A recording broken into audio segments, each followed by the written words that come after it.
Hello student, कैसे हैं आप सभी। Political science doctor Varun channel पे आपका स्वागत है। मैं आपका डॉक्टर वरुण मारू, असिस्टेंट प्रोफेसर। एक बार फिर से आपका स्वागत करता हूं।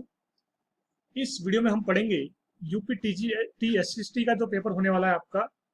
उसमें जो एक पोर्शन है नागरिक शास्त्र यानी कि सिविक्स यानी कि पॉलिटिकल साइंस, जिसको हम सिविक्स ही बोलते हैं, इसको हम पॉलिटिकल साइंस ही बोलते हैं। उस संदर्भ में मैं आपको पढ़ाने जा रहा हूँ परंपरागत राजनीतिक उपागम, यानी कि जो ट्रेडिशनल पॉलिटिकल साइंस है, जो प्राचीन राजनीति विज्ञान है, जो पुराना राजनीति विज्ञान है, उसके उपागम पढ़ाने जा रहा हूँ आपको, मैं अप्रोचेस पढ़ाने जा रहा हूँ। तो हम उसके बारे में डिस्कस करते हैं, ठीक है। तो हम प्रारंभ करते हैं। देखिए, जैसे मैंने आपको बताया कि राजनीति विज्ञान जो है हमारा, ये दो प्रकार का राजनीति विज्ञान है। एक परंपरागत और एक आधुनिक राजनीति विज्ञान, और एक आधुनिक राजनीति विज्ञान, ठीक है। परंपरागत हम बात कर रहे हैं आज परंपरागत राजनीति विज्ञान की, आधुनिक को हम अलग कर देते हैं। तो जो परंपरागत राजनीति विज्ञान है, जो परंपरागत राजनीति विज्ञान है, ये प्राचीन काल से चला आ रहा है, ठीक है।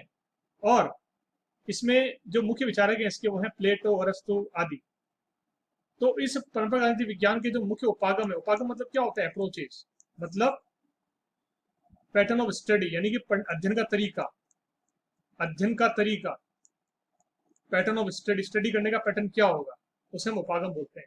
तो मैं आपको इसके अंदर परंपरागत राजनीति विज्ञान के प्रमुख उपागम के बारे में बताऊंगा, ठीक है। तो हम डिस्कस करते हैं इसके अंदर। हम डिस्कस करते हैं परंपरागत राजनीति विज्ञान के उपागम के बारे में। तो फर्स्ट उपागम जो है वो है दार्शनिक उपागम, जिसको हम अंग्रेजी में क्या बोलते हैं? Philosophical approach. दार्शनिक उपागम, फिलोसफिकल अप्रोच, ठीक है। इस उपागम के समर्थक हैं Plato, Thomas More, Rousseau, Green, Kant, Hegel, Sidgwick, ठीक है, बोसांके, गांधी जी और मार्क्स, ठीक है। ये है इसके अंदर। तो ये जो दार्शनिक उपागम है, प्राचीन उपागम है, यह कल्पना प्लस आदर्शों पर आधारित है। यह कल्पना और आदर्शों पर आधारित है। इस पद्धति में पहले एक आदर्श की स्थापना की जाती है, फिर कल्पना के आधार पर परिणाम निकाले जाते हैं। मतलब कि इसमें क्या किया जाता है कि आदर्श की स्थापना की जाती है, एक आदर्श होता है आदर्श, फिर उसके बाद में कल्पना की जाती है, और फिर बाद में क्या करे जाते हैं? परिणाम निकाले जाते हैं इस विचार के अंदर, ठीक है। इसे हम बोलते हैं निगमनात्मक पद्धति। निगमनात्मक पद्धति का इसमें प्रयोग किया जाता है। मतलब कि इसमें जो है निगमनात्मक पद्धति का इसमें प्रयोग किया जाता है, ठीक है, कठिन से सरल के अंदर। ठीक, कठिन से सरल की पद्धति का इसमें प्रयोग किया जाता है, कठिन से सरल की पद्धति के अंदर इसका प्रयोग किया जाता है, ठीक है। इसके अलावा यह अध्ययन का प्राचीनतम उपागम है।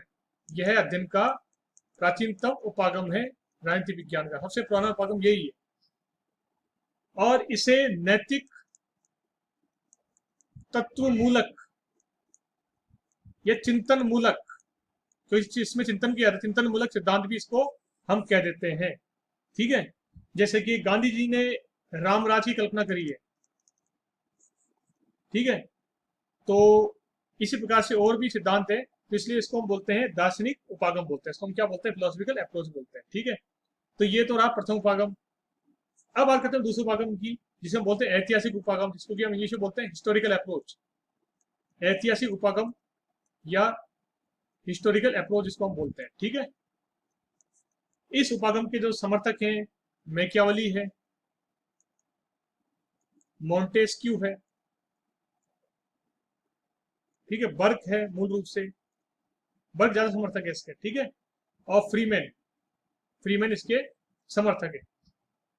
इसका जो उपागम का यूज है, इसमें कहा जाता है कि इसमें इतिहास जो है ना, इतिहास का, इसमें इतिहास का प्रयोग करते हैं राजनीतिक जीवन को समझने के लिए। राजनीतिक जीवन को, पॉलिटिकल लाइफ को अंडरस्टैंडिंग करने के, समझने के लिए इसमें हम इतिहास का प्रयोग करते हैं। यह उपागम राजनीतिक घटनाओं और संस्थाओं का अध्ययन इतिहास के आधार पर करता है। यह जो सिद्धांत है, यह राजनीतिक घटनाओं और संस्थाओं का अध्ययन किसके बेस पे करता है? हिस्ट्री के बेस पे करता है, इतिहास के बेस पर करता है, ठीक है। क्योंकि इसमें राजनीतिक संस्थाओं, आदर्शों, सिद्धांतों का इसमें देखा जाता है, अध्ययन किया जाता है, ठीक है। और इसके लिए हमें इतिहास के पन्नों को पलटना पड़ता है, ठीक। और ये जो सिद्धांत होते हैं वास्तव में देखा जाए तो वैज्ञानिक होते हैं, क्योंकि ऐतिहासिक होते हैं, इनके बीच इनके पास होता है प्रमाण, एविडेंस होते हैं, हिस्टोरियंस के पास इतिहास का, इसलिए ठीक है। इस उपागम के जो समर्थक होते हैं वो ऐतिहासिक इतिहास के तथ्यों को इकट्ठा करते हैं, एविडेंस को, फिर निष्कर्ष निकालते हैं, इसके समर्थक, ठीक है। और जिन्हें निष्कर्षों को हम प्रमाणित कर सकें ऐसा ये मानते हैं, जिन्हें प्रमाणित कर सके ऐसा ही मानते हैं। इतिहास से राजनीतिक वैज्ञानिकों को विगत जीवन की सफलता और असफलता का संचित ज्ञान प्राप्त होता है। जैसे कि मैकियावेली ने कहा कि रोमन साम्राज्य के इतिहास को, मैकियावेली क्या कहते हैं, मैकियावेली कहते हैं कि जो रोमन साम्राज्य है ना उसके इतिहास को हमें अध्ययन करना चाहिए वर्तमान के शासकों को, जिससे कि वर्तमान के शासकों में जोश आए, उत्साह आए, ठीक है। ऐतिहासिक उपागमों को अपनाने वाले विचारकों में मूल रूप से मैकियावेली और मॉन्टेस्क्यू वर्ग तो है, इसके अलावा सबसे प्रमुख है सेबाइन। सेबाइन भी बहुत प्रमुख है, इन्होंने एक पुस्तक लिखी है history of western thinkers, history of western philosophies, पाश्चात्य राजनीतिक विचारों का इतिहास, ये सेबाइन की पुस्तक है बेटा, ध्यान रखना, ठीक है। तो ये हो गया दूसरा उपागम हो गया। अब हम पढ़ते हैं तीसरा उपागम, जिसे हम बोलते हैं हम लोग कानूनी उपागम। क्या बोलते हैं इसे हम? लीगल अप्रोच, कानूनी उपागम बोलते हैं इसे, ठीक है। इस उपागम के जो समर्थक हैं वो है ब्राइस, वो है लास्की, वो है फेडरिक, कार्ल जे फेडरिक, और एक है फाइनर। ये चार प्रमुख है इसके अंदर, ठीक है। यह राजनीतिक संस्था समूह का अध्ययन करता है, और यह जो सिद्धांत है सरकार और राजनीति के औपचारिक पक्षों का अध्ययन करता है। इसका नारा है कानूनों की ही सरकार होती है। सरकार किसकी होती है? कानूनों की होती है, ठीक है। इसके अध्ययन में संविधान, सरकार, संसद, न्यायालय का अध्ययन किया जाता है। इसके अध्ययन में न्यायालय का, सरकार का, कानून का, संस्थाओं का अध्ययन किया जाता है, ठीक है। और इसके अंतर्गत जो है ऐतिहासिक संस्था का व्यवहारिक उपागम का मिश्रण पाया जाता है, और इसमें व्यवहारवाद का भी शामिल किया गया इसको, लेकिन मूल रूप से इसमें है कानूनी संस्थाओं का और कानून का इसके अंदर अध्ययन किया जाता है। इसलिए इसको हम क्या बोलते हैं? इसको हम बोलते हैं कानूनी उपागम बोलते हैं, क्योंकि इसमें राजनीतिक संस्था समूह का अध्ययन किया जाता है, और औपचारिक संस्थाओं का अध्ययन किया जाता है, अनौपचारिक संस्थाओं का अध्ययन किया जाता है। इसका नारा है कानून की सरकार है, ना कि व्यक्ति की सरकार। सरकार किसकी होती है? कानून की सरकार होती है, ना कि व्यक्ति की सरकार होती है। ब्राइस, लास्की, फेडरिक और फाइनर इसके समर्थक है, ठीक है। नंबर 4 उपागम, नंबर 4 उपागम जिसे हम बोलते हैं संदर्भात्मक, संदर्भात्मक उपागम। ये थोड़ा सही नहीं लिखा गया है, थोड़ा सही स्पष्ट लिखता हूँ, आप लोगों को समझ में नहीं आएगा। इसको हम बोलते हैं संदर्भात्मक, 4 संदर्भात्मक उपागम। मूल रूप से देखा जाए तो ये उपागम है जो परंपरागत राजनीति विज्ञान और आधुनिक राजनीति विज्ञान का मिश्रण माना गया है, ठीक है। इसके समर्थक है बटलर प्लस मार्स, ठीक है। यह मूल रूप से ऐतिहासिक दृष्टिकोण पर आधारित है। इसकी मान्यता यह है कि सभी विचार लेखक अपने समय के उत्पाद होते हैं, और इन लेखकों पर इनकी परिस्थिति का प्रभाव पड़ता है, उस समय परिस्थिति का, इसलिए इनकी ग्रंथों को समझने के लिए हमें इतिहास पढ़ना पड़ता है, ठीक। और जो कैम्ब्रिज स्कूल है, कैम्ब्रिज स्कूल पढ़ते ना लोग, कैम्ब्रिज स्कूल के बारे में पढ़ते, मैंने आपको वीडियो बताया भी है संप्रदाय के बारे में, वो भी इसका समर्थक है, ठीक है।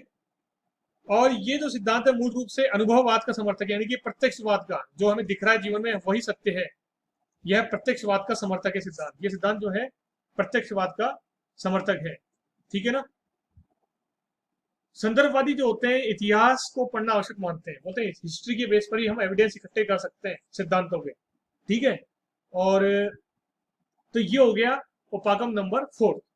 अब हम पढ़ते हैं आखिरी उपागम जो कि बहुत ही महत्वपूर्ण है, जिसे हम बोलते हैं तुलनात्मक उपागम, जिसे हम बोलते हैं तुलनात्मक उपागम। क्या बोलते हैं उसे? हम तुलनात्मक उपागम बोलते हैं। इसके समर्थक है लॉर्ड ब्राइस, और प्राचीन कालीन अरस्तु तो फेमस है ही, अरस्तु ने तुलना करी थी, अरस्तु, टॉकविले, डी टॉकविले, और मोंटेस्क्यू भी इसके समर्थक है बेटा, मोंटेस्क्यू भी इसके समर्थक हैं, ठीक है। ये कहते हैं कि जो राजनीतिक संस्थाएं हैं, घटनाएं हैं, है ना, आदि का हमें तुलनात्मक अध्ययन करना चाहिए, और फिर हमें क्या निकालना चाहिए? इसका निष्कर्ष निकालना चाहिए। जैसे कि अरस्तु ने किया ना, 58 देशों का संविधान पढ़ा, फिर उसने बोला संविधान तंत्र सबसे महत्वपूर्ण है, सबसे अच्छा है, उसे तुलना करी। तो तो इसके अंतर्गत आते हैं विभिन्न देशों की राजनीतिक व्यवस्थाओं, राजनीतिक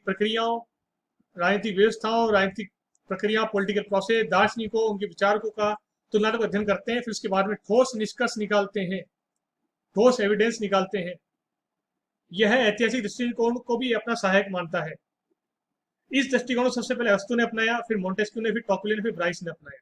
अरस्तू ने तो 58 देशों के संविधानों का तुलनात्मक अध्ययन किया। अरस्तू ने 58 देशों के संविधानों का तुलनात्मक अध्ययन किया है और उसने बताया कि सर्वश्रेष्ठ शासन व्यवस्था कौन सी संवैधानिक तंत्र है। आमंड कहते हैं कि आमंड, और हाँ, इससे ही कंपेटिटिव पॉलिटिक्स बना है, इससे ही तुलनात्मक राजनीति का जो अप्रोच बनी है, राजनीति विज्ञान की एक ब्रांच, एक शाखा है, उसमें बोलते हैं तुलनात्मक राजनीति, वो तुलनात्मक उपागम से ही बनी है। ठीक है, आमंड जो है ना, आमंड वो बोलते हैं कि जो तुलनात्मक जो होना, वैज्ञानिक होना है, ये किसका कथन है? आमंड का। आमंड क्या कहते हैं? तुलनात्मक होना, कंपेटिटिव होना, यानी कि वैज्ञानिक होना है, साइंटिफिक होना है। ये किसका कहना है? ये कहना है आमंड का कहना है। ठीक है, तो प्यारे स्टूडेंट, ये मैंने आपको बताया परंपरागत राजनीति विज्ञान के 1, 2, 3, 4, 5, टोटल 5 मैंने आपको बताए उपागम के बारे में। दार्शनिक उपागम दर्शन पे जोर देता है, काल्पनिक अध्ययन पे जोर देता है, फिर निष्कर्ष निकालता है। निगमनात्मक है, ऐतिहासिक उपागम इतिहास के अध्ययन में जोर देकर राजनीतिक विज्ञान को पढ़ने का प्रयास करता है। संस्थागत उपागम राजनीतिक संस्थाओं और कानून के अध्ययन में बल देता है।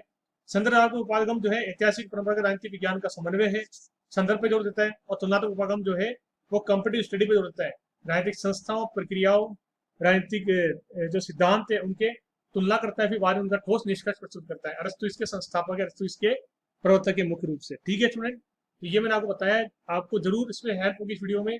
जो विद्यार्थी टीजीटी एसएसटी का पेपर दे रहे हैं, नागरिक शास्त्र इनका सब्जेक्ट है, सिविक्स पॉलिटिकल साइंस, उसमें परंपरागत राजनीति विज्ञान का टॉपिक है, उसमें ये बहुत ही महत्वपूर्ण टॉपिक आपकी सहायता करेगा। ओके स्टूडेंट, तो इस वीडियो में इतना ही, और अगर आपको वीडियो अच्छा लगा तो जरूर लाइक करो, शेयर करो और चैनल को ज़्यादा से ज़्यादा सब्सक्राइब करो। Thank you, good bye, good night, शब्बा खैर।